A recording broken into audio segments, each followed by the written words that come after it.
ден соолуктун кадырын билбей эле айта берчү экенмин. Мен жашашым керек, жигиттик немесин көрсөтүп, азыр миллион эмес 10 миңди дагы кубалай турган учур. Бир чап тоголтогун деп ушундай тилим менен тапкан. Кече эле монт жүрбөдүм беле дейт. Сиз көжөнүздөн жолдошпу? Деген мындай. Агайдын көзү өтүп кеткенден мага аябай чоң сабак болду.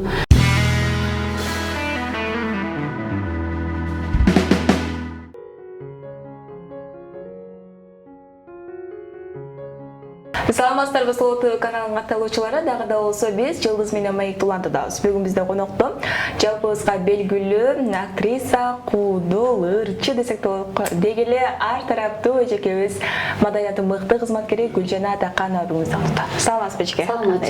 Жакшы, рахмат. Кече сүйлөшсөк элек, мен азыр Таластамын, жолдомун деп калдыңыз. Эмне сапар менен барып келдиңиз? Азыркы учурда эмне менен алектенген атасы ошол боюнча сүйлөшсөк. Таласка концерт менен барып келдик. Казакстан мега жылдызы Кайрат Нуртасовду Таласка конок кылып чакырышып, стадиондо бир чоң концерт болду. Ошол жерде алып баруучулук милдетти аткарып, ошону аркалап барып келдим. Кудайга шүгүр, жол таза, сонун, кече түнү келип калдым. Жакшы. Кайрат Нуртасов деп калдыңыз. Алып баруучулук кызматы дагы моюнга алып. Кандай болду? Концерт өтө жогорку деңгээлде болду. Жакшы, сонун, ошо мындай эмнеси менен айырмаладым десем болот. Концертте албетте кыргыз ырчыларынан сырткары Кайрат Нуртасовду дагы бир биздин кыргыз меймандостугун билдирип өтө сонун тосуп алды. Күчөдөй менен. Сонун аны аэропорттон дагы нандар менен, борсоктор менен, кыргыз көнөкчөн кыздар менен тосуп алып, Бишкекке келгенден кийин да коноктоп Таласка алып барып, эсеби кыргыз өзүнүн меймандостугун көрсөтүп узатты. Концерт дагы өтө бийик деңгээлде болду. 3000 кишиден ашык киши келди стадионго. Мисалы үчүн биз башка жактан келген жылдыздар дал ошентип тосуп атат. Биздикилер барганда алар кандай кабыл алышат? Биздикилер барганда деле мен көп эле жылдыздарды байкап жүрөм, ар ким өзүнүн уровенине жараша тосуп алса керек деп ойлоп коем. Биздин деле кыргыздын жакшы атактуу ырчы жигиттерибизди, ырчы эжелерибизди чет мамлекеттерге барганда, ушундай коңшу өлкөлөргө барганда сонун кылып тосушуп алып, коноктошуп, узатканга чейин чогуу жүрүшүп, ушинтип жүргөнүн көрүп эле жүрөм. Эжеке, мынакей акыркы учурда, азыркы учурда мындай айтканда декреттеси. Декреттен кандай болуп атат? Жүгүрүп жүрүп эле үйдө отуруп калсаң кандай экен? Мен 9 айга чейин иштеп жүрдүм, жүгүрүп. Мындай отуруп туруп мен боюмда бар, мен отурушум керек, анан ой Кудай ай дегендердин катарын толуктабайм чынында. Баягы иштеп жүргөн айым иштей эле берет экен, ал билбейм мен кандай айымдар мен боюмдарын отурушум керек деп калат, эми ал айрым айымдарга тиешелүүдүр. Ушу 9 ай болгондо бутум шишип кетти, колум шишип кетип, бир аз тыныгуу жасадым, бирок анда деле чыгып жумуштарымды бүтүрүп келип аттым. 40 чыккыча үйдө болдум. Анан декреттемин деп деле өтө деле отурган жокмун. 40 чыккандан кийин акырындап кызымды машинага салып алып эле иштеп жүрөм. Азыр көбүнчө тамадалык менен чыкпай атам, бирок тамадалыкка деле октябрдан баштап ала баштадым, октябрдан баштап. Көбүнчө ырдап эле барып келип аткам, мен анча-мынча тааныштарына, чакыргандарга. Октябрда уже тамада болуп иштеп баштайм. Мен ал жерде такыр эле кызымды таштап коюп кетип калбайм. Мисалы жарым саат, 1 саатта эмизип турам. Жанында болот, машинада болот, же кабинкада болот, ушундай эле. Ден соолугуңузга байланыштуу дагы суроо бергим келип турат. Өзүбүз дагы көрүп атабыз. Арыктай түштүсүз аябай эле. Анан Instagram баракчаңыздан да ошол тарыхчаңызды акмалап отурдук. Ал жактан ооруканада жатканыңызды көрдүк, кандайдыр бирөөгө нааразы болгон жазган жазууларды көрүп калдык. Ошонун себебин сурайлы деп. Мен буга чейин жанагы каалоо айтып койчу дегенде ден соолук болсун деп айтчумун да көбүнчөчү. Көрсөм мен ден соолук болсун деп жөн эле айта берчү экенмин да. Ден соолуктун кадырын билбей эле айта берчү экенмин. Жүрөктөн айтпачу экенмин. Жөн эле ден соолугуң болсун деп койчу экенбиз да. Бул ден соолук болсун дегенди башкача айтыш керек экен. Мен төрөгөндөн кийин бир аз ден соолугума байланыштуу баягы больницага жатып жүрдүм. Анда да Кудайга шүгүр, ал сыноодо да жеңип чыктык. Ошондо мага ошол жерде медсестралар, санитаркалар кийин мен өзүмө келгенден кийин айтышып атат да. Мен төрөп жакшына эле чыккам. 15 күндөн кийин ошентип кичине сыркоолуп калып бардым. Анан уже наркоздо жатып, наркоздон ойгонуп атканда баягы аябай врачтар эметишип тур да. ушунчалык бир башкача тызылдашып жүргөн экен. Мен эме деп айтыпмын ошондо ойгонуп атып анан алдантип шугайны болбогула эжекелер, мен жакшы болуп кетем азыр, дуа кылгыла Кудайдан, мен күчтүү кызмын, бул жөн эле сыноо деп ушундай сөздөрдү айтып ойгонупмун да. Ойгонгондо да ооруп атканда да Кудайга шүгүр айтып аттым, Кудай мени эстеп атат, Кудай ушундай сынооду берип атат дедим.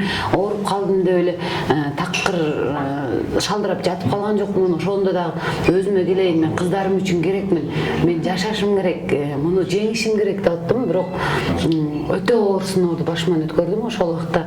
Бирок кан жоготуп, кан куйганга туура келип, меники первый не деп коет, неме положительный экен да, биринчи положительный экен группамын каны.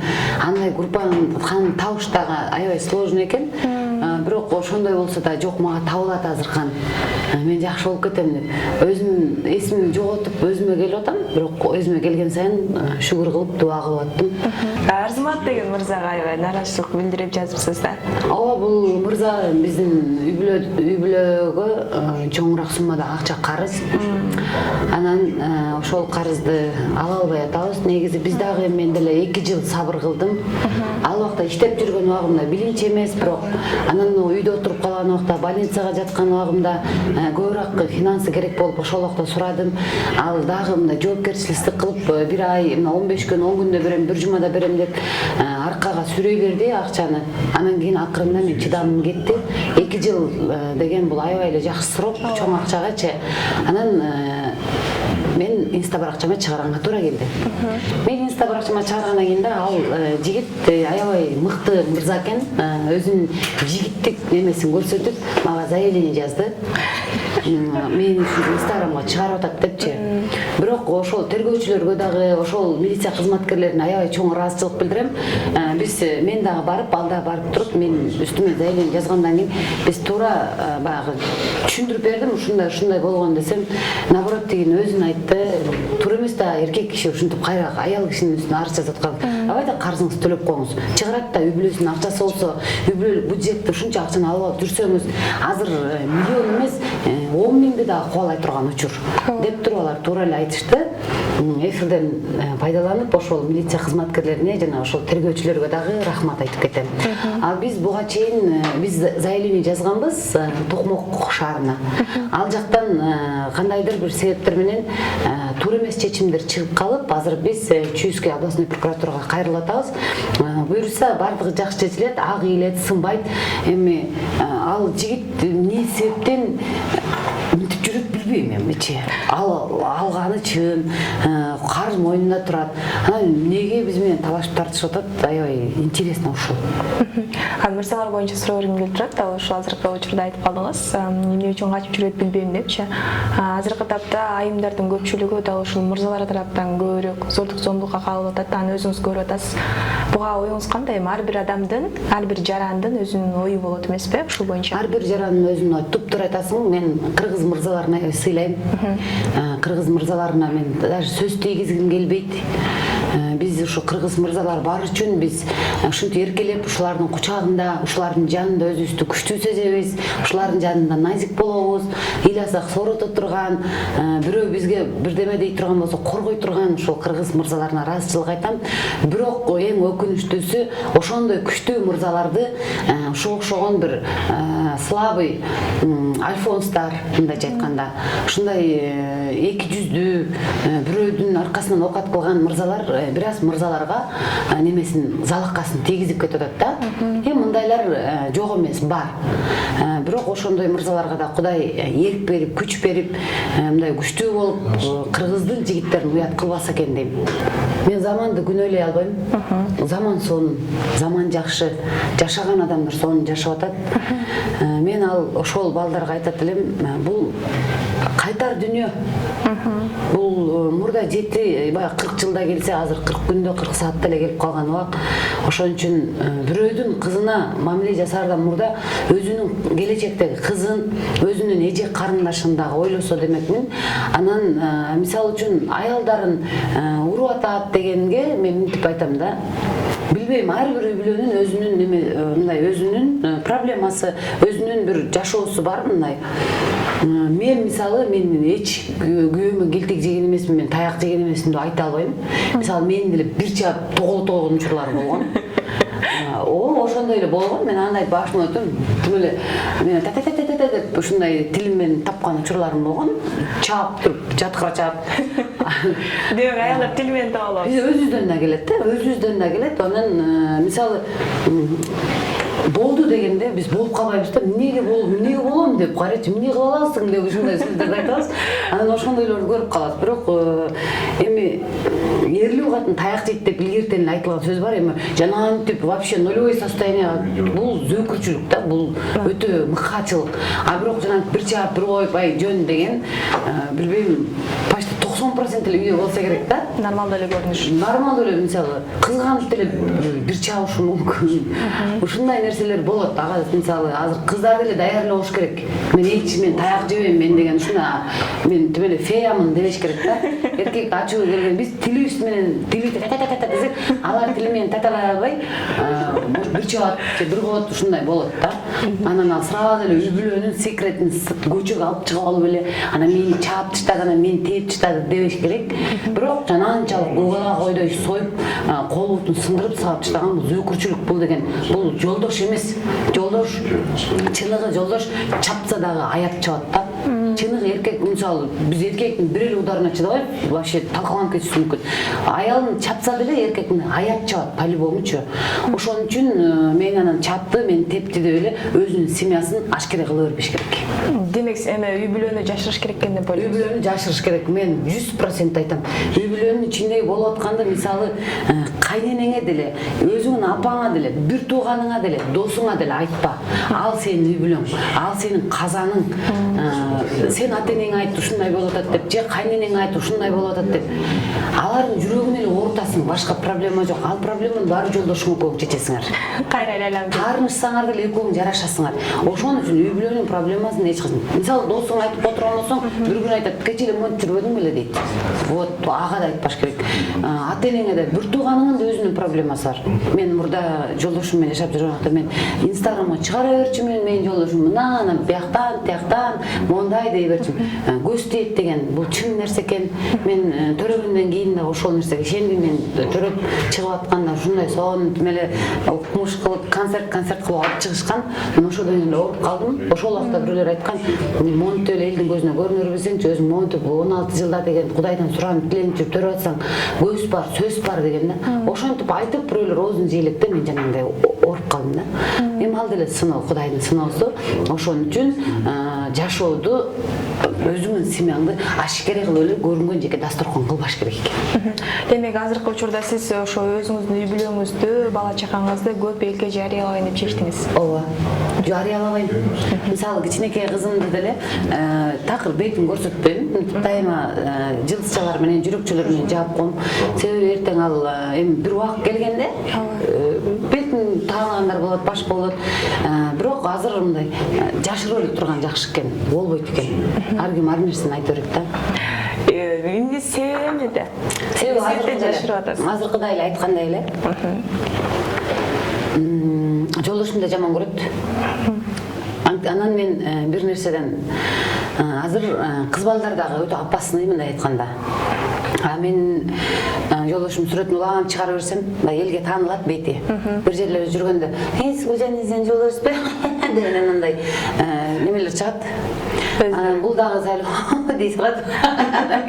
Ошон үчүн негизи жашырып эле, ал менин жолдошум, ал менин үй бүлөм, анан башка кыздарга, башка семьяга кереги деле жок да. Анан ошон үчүн сүткө оозун күйгүзгөн айранды үйлөп ичет дейт. Корком, жашоо кандай болуп кетет.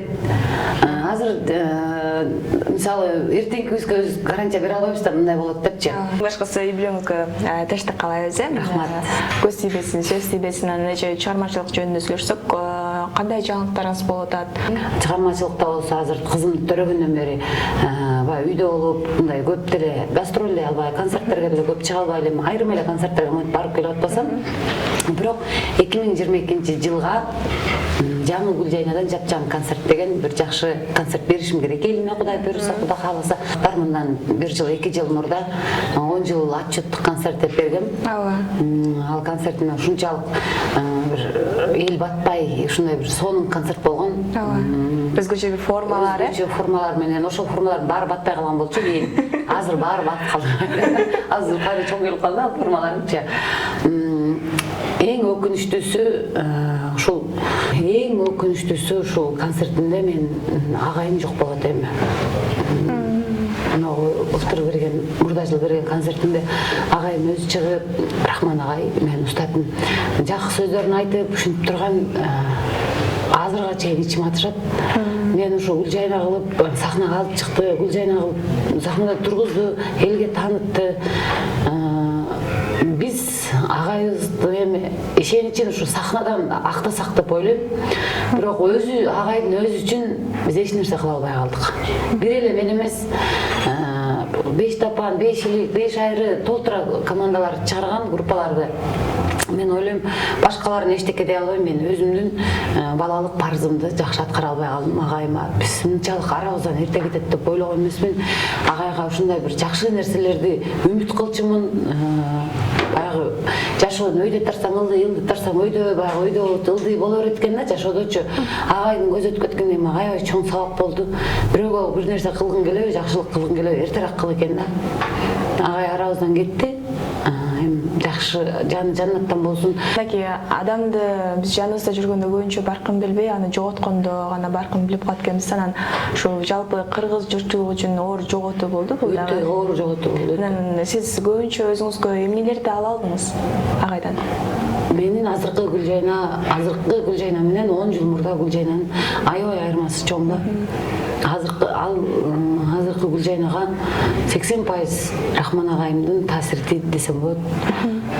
Биринчи эле сабырдуулукту үйрөндүм агайдан. Ушунчалык тополоң өрт болсо да сабыр кыл дечи да. Сабырдуулукту үйрөндүм. Андан сырткары тактыкты үйрөндүм агайдан, жоопкерчиликтүүлүктү үйрөндүм. Анан адамдарга болгон мамилем ушу агай аркылуу да көп өзгөрүүлөр болду. Мисалы үчүн кандай десем, токтоолукту да агайдан көбүрөөк үйрөндүм. Агай эмнеге элдер качан биз менен сүрөткө түшөт деп ушинтип сурай берсем, агай айтчу да, кызым, бир күнү көчөдө баскандан жүдөйсүң депчи. Эгер сен мен айтканымдай кылып, ушул мен чийип берген жол менен ушул калья менен кетсең, көчөдө баскандан жүдөйсүң деп ушинтип айтып калчу да. Анан эмнеге жүдөйм деп ушинтип көрсө, азыр мисалы үчүн мен балгам менен көчөдө ыйлап же бирдеме кылып атсаңдар, Гүлжайна саламатсызбы, сүрөткө түшүп алалы же болбосо, сиз ошо эмне арыктап кеткенсиз, мону түрдүү суроолор боло баштаганда, кызың ыйлап атат же кызыңа шашып атасың же бир жакка кетип атсаң, ушундай неметет, просто тиги адамдын да көңүлүн кыя албайсың да. Түбөл өрт болсо да жооп бериш керек да, жооп берип, бир жолу сүрөткө түшүп коюш керек. Ушундай көрсө агай ушул учурларды айткан экен деп аз ойлоп калам да. Мисалы үчүн ушу маданият министрлиги тарабынан же болбосо мамлекет тарабынан агайдын ошол кылган эмгеги үчүн кандайдыр бир ыраазычылыктар өз ордунда берилди деп ойлойсузбу же ал нерсеге жетишпей калышты дейсизби? Ошондой агайга деле мисалы кыргыздын эмгек сиңирген артист, эл артисти дегендерди ала албай эле кетти. Мисалы агай аны 2 жолу эмес, элден 10 жолу алып койду, эл берди. Бирок эми ал наамды тиги дүйнөгө көтөрүп барганда, наам тиги дүйнөдө бизге эч кандай эле немеси деле жок, чыныгы жашоого баргандачы. Бирок ушул тирүүлүктө сыйлап агайдын мээнетин билип, азыр Кыргызстан сахнасындагы куудулдардын 80-90% агайдын школасы да, агайдын мектебинен чыккандар. Ошону деле сыйлап маданият министрлиги тарабынан ушу эмгек сиңиргенди, эл артисттерин берип койсо болмок менин оюмча. Аны эми өздөрү билет, ушу бир кагаз, ал кагаз аябай деле шумдук деле көп нерсени деле чечпейт болчу. Анан мүмкүн эми береттир. Мен ошол 2022-жылкы концертимде өзүмчө Каныбек менен да сүйлөшөйүн дегем, Рахман агайдын баласы менен да сүйлөшөйүн деп. агайды эскерүү концерт кылып койсомбу деген да оюм бар. Сахнадан көбүрөөк көрөсүзбү же тасмаладан көбүрөөк көрөсүзбү? Сахнадан көбүрөөк көрөм. Ал ушул негизи эле ырчылык боюнча вокалдан толук сабак алдыңыз беле, окудуңуз беле бир аз да болсо? Жок, мен ырчы эмесмин да. Мен вокалдан сабак алган эмесмин. Бирок көптөр айтышкан, сабак алып койсоң сен мындай бар депчи ырдайсың деп. Сабак алган эмесмин. Эми ырчылар аябай эле көп конкурент болуп эле койду. Анчалык эле. Тойлордо мисалы өзүмдүн ушундай концерттеримде ырдайм, жашынакай эле, Кудайга шүгүр эле. Анан жандуу менен деле сонун эле ырдап аракет кылам. Анан көбүнчө ушу сатира жаатында кеткенден кийин баягы ар жеке башымды тыга бербей бир жак менен эле баягы тасма, сатира, алып баруучулук жак менен эле бара берейин деп ойлойм. Инстаграм жөнүндө да кеп кылгым келип турат. Ойнотулуп жаткан гифтер, Инстаграмга жарыялап жаткан реклама, жарнамалардын баардыгы ошол гифтер боюнча сурагым келип турат. Ошол сиздердин тарапка пайдасы көбүрөкпү? Ойнотулуп жаткан гифтер. Биз тарапка эмес, эл тарапка пайдасы көбүрөөк.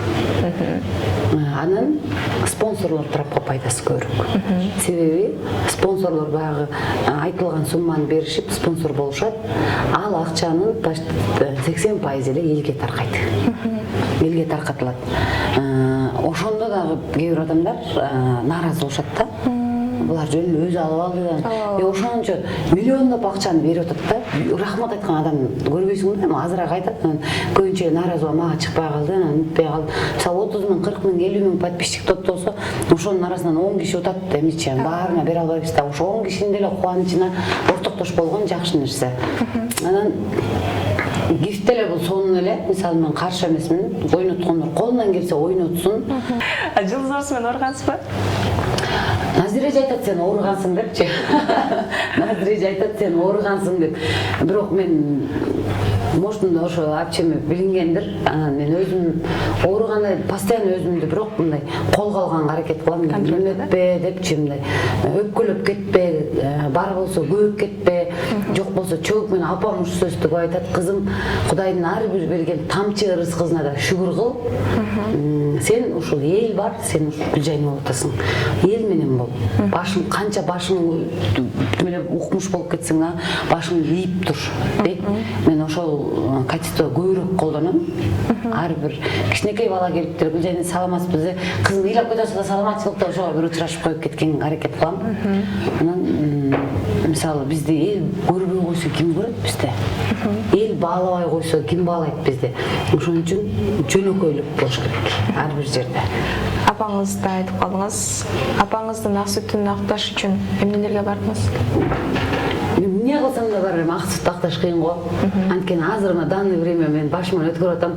Мурда мен улуу кызымды кандай бакканым дагы эсимде жок да. Ал убакта мен поляда иштечү болчумун, жер алып, помидор эгип, анан кызым кичинекей ыйлайт, эмзе коюп, помидор терип ушинтчимин да. Мен бала багуудун рахатын көрбөгөн экенмин ал убакта.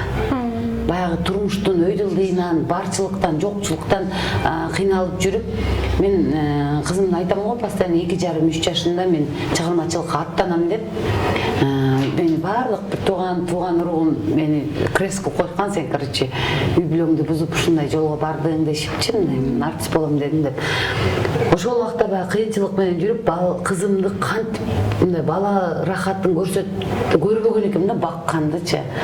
Азыр апамды ойлойм да, ушу апам бакышта бизди ушинтип бар болуп, жок болуп, өйдө болуп, ылдый болуп, ушинтип бакканда деп. Азыр апамдын кадырын мурдагыдан да жакшы сезип атам. Кызымды түндө тургузуп алып, эмизип, кызым ыйлаганда терметип көтөрүп атканда да, менин апам ушинтип чоңойтканда, биз 7 балабыз. 7 баланы ушинтип чоңойтканда апам деп, ушундай апамы чакырып берем, апамчы, келиңчи апам, менен болуңчу, бияка келиңизчи депчи. Себеби апам мурдагыдан дагы кадырын азыр өтө жакшы билем. Эркек эшиктики деп коет экен го, эшикте жүрөм, эркек анча билбейт экен да баланын кыйынчылыгынчы. Апамын ак сүтүн акташ үчүн эмне кылсам деле ак сүт акташ кыйын. Бирок колуман келген нерсени кылам. Колуман эмне келсе, ошону апам менен атама кылганга аракет кылам. Ата-энеме жакшы эле аракет кылам. ушулардын батасын алайын, ушуларга хотя бы момпойсу салганга аракет кылам. Ошо момпойсу жеп атып дагы алтынын кызын бизди эстеп берип тура деп дуа кылып турушсун деп. Ата-энемдин дуасын алганга аракет кылам. Ошол больницада ооруп жатканда дагы атам айылда болчу, апам менин жанымда болчу, төрөп мен карап аткандан атам ыйлап атпайбы, ыйлап Кудайга бир жан ооруган, бир жанды ооруткузу келип атса Кудай мени оорутсунчу. Кудай мени алып кетсе да ыраазымын, сени оорубачы кызым деп ыйлап атпайбы телефонда. Ата, антип ыйлабаңыз, антип ыйлагандан эчтеке өзгөрбөйт. Лучше дуа кылыңыз мага, тез-тез намазга жыгылыңыз, тез-тез дуа кылып туруңуз. Мен дуа менен гана жакшы болом деп ушинтип атамдарга айттым да, ошо ата-эне бала үчүн өлүмгө да даяр экен да. Эгер кааласа ошо жанын берип ошого, ошо өзү өлүп калганга да даяр экен. Мен ооруп атканда көбүнчө баягы кат эле болдум да, кат эле өзүм жоготуп, өзүмө келе албай жаткан учурларым. Ошол убакта улуу кызым 15-16 чыгып калды да, өзү да бышык, тың кызым. Ойсолоктогон эмес, мисалы, кээ бир кыздар мени окуп, мен 10 классмын, мен 9 классмын, мен мынтип тишим керек дейт.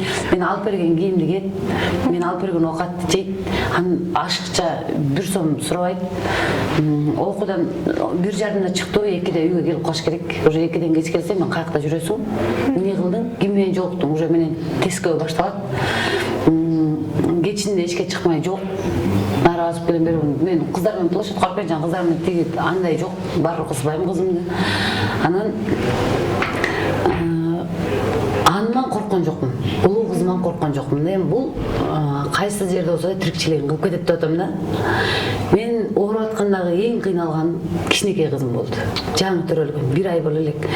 Ушул кызым кимдин колунда калат деген ой болот. Мен кимге ушуну кимдин колунда калат, кимди көзүң карайт депчи. Анан эми ушуну жаман көрүп калат деп да ойлоп аттым да. Ушу кызымды мен бир туугандарым, ата-энем ушулар эми жаман көрүп калат, ушуну төрөйм деп, ушундай жертвага барды деп, жаман көрүп калат деп, ушу кыздарым үчүн жашашым керек деп, ушундай неметип аттым да. Ыйлағым келет, жатып жана жатамын 5-6 саат креслода жаткырып коюп, буттарым илинген, колдорум байланган, бүт немелер капельница салынган 4-5 жерине. Жатамын, дуа гана кылып жаттым да, ушу кыздарым пешенесин аман болоюн. Кыздарым бирөөдүн көзүн карабасын деп неметип аттым да. Бир тууганымын деле көзүн караткыл кылбасын кыздарым депчи.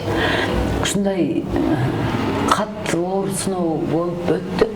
Бирок Кудайга шүгүр, дагы бир жолу айтайын, Кудайга шүгүр, кыздарымын, ата-энем, бир туугандарымын, тууган уруумдун арасына жакшы болуп, ушинтип кайра ушинтип сахнага чыга баштадым.